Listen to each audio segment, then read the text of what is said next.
एकाच फक्त महाराष्ट्रातील लोकांना किंवा आजूबाजूच्या काही राज्यातील लोकांना माहिती आहे एक. आणि अशा रंगभूमीच्या वातावरणामध्ये तुम्ही वाढलात.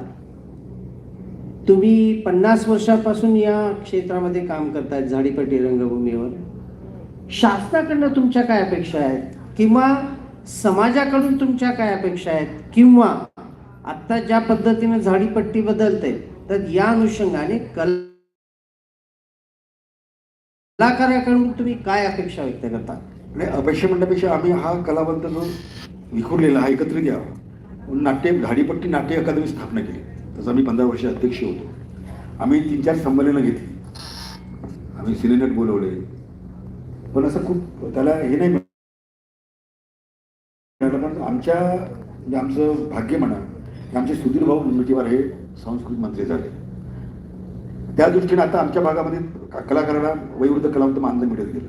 आता ह्या 2 महिन्या अगोदर आमचे झालं होतं एक्झिबिशन झालं होतं झाडीपट्टीचं. त्यात आम्ही भाऊला मागणी केली. त्याच्या अ असे 3 विभाग होते. त्यांनी सरसकट 5,000 रुपये आणि झाडीपट्टीत असंख्य लोकांना कलाकारांना मिळत आहे. त्याच्यामुळे आम्ही त्या दृष्टीनं जो वयोवृद्ध कलावंत आहे हा काही त्या दृष्टीनं हे नाही आहे. तो त्याला त्याचं 7 वर्षाला मानधन मिळत आहे. पुन्हा कालांतराने ते वाढणार आहे. आणि मी म्हटल्याप्रमाणे तो जो कौटुंबिक भार त्याच्यावर आहे, मुलं वाढ संसार शेती, त्यामुळे तो कलावंत काही नाटक काही एकटंच काम नाही ना.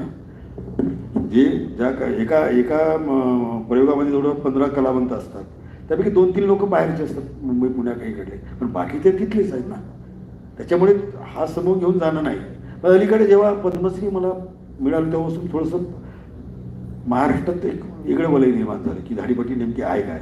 त्याच्यामुळे जेव्हा काही तुमच्या नाट्य परिषदेने जे काही कार्यक्रम झाले तर झाडीपट्टीला मुंबईला आम्हाला चान्स मिळाला. नागपूरला नाटक करण्याचा मिळाला.